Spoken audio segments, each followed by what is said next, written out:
Namaskaram. 1000 names and 1000 stories. 357th name. ATHULAAYA NAMAH.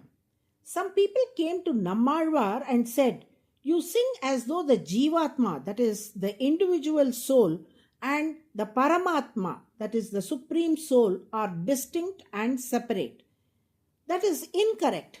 When true philosophical knowledge, that is Tattva Gnana, arises and one attains moksha, that is liberation, the Jivatma merges with the Paramatma and becomes one with him. In response to that, Nammalvar sang a verse in Thiruvaimozhi that serves as a fitting answer. Nammalvar addressed those who said that the Jivatma and Paramatma are one and the same and responded, "Oh, is that so? If the individual soul can truly become indistinguishably one with the Supreme, then that would indeed be a great fortune. If such an opportunity were to arise, even I would rejoice." They asked, "In that case, are you accepting our philosophy?" To that, Nammalvar replied, "If such a thing were possible, it would indeed be a wonderful opportunity. But what can be done? If what is impossible is somehow made to happen, then it becomes something unnatural and absurd." By impossible, he means things like the horn of a rabbit, a lotus in the sky, or a barren woman's son, things that simply cannot exist. The Jivatma can never become Paramatma.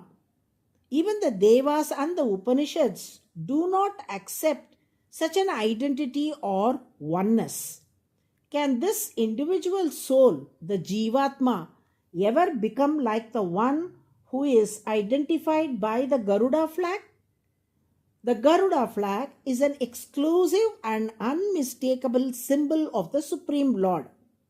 Just as none other can bear that emblem, in the same way, Paramatma is singular and unique. He alone holds the supreme position.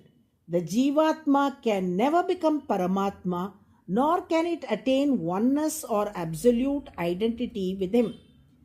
That is exactly it.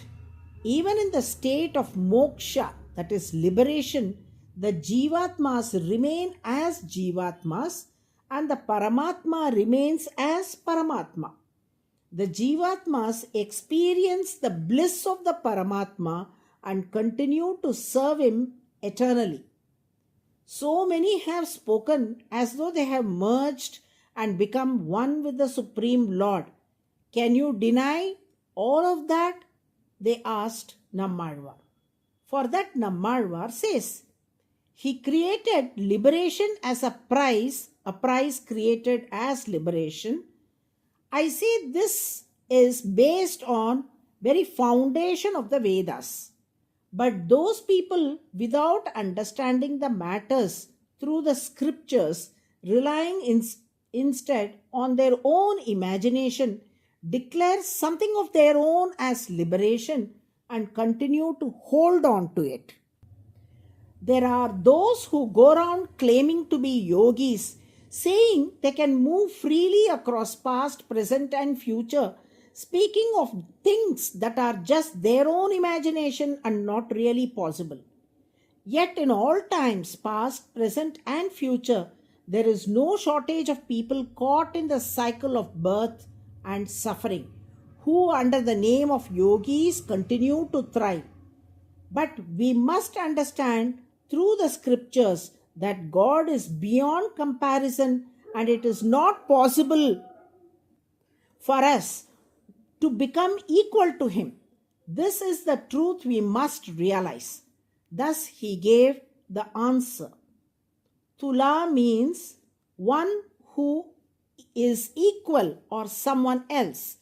Athulaha means one who has no equal or who exists in such a way that there is no one equal to him. In the commentary on the Vishnu Sahasranamam by Parasara Bhattar, he explains the name in a shloka. Garudadvajavatvaadhisaha atulaha anupamasmritaha.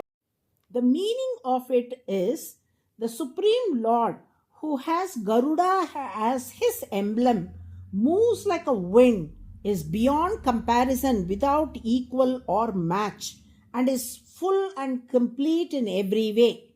Thus, Lord Vishnu, who stands supreme with none equal to him and none greater than him, is praised with the name Athulaha.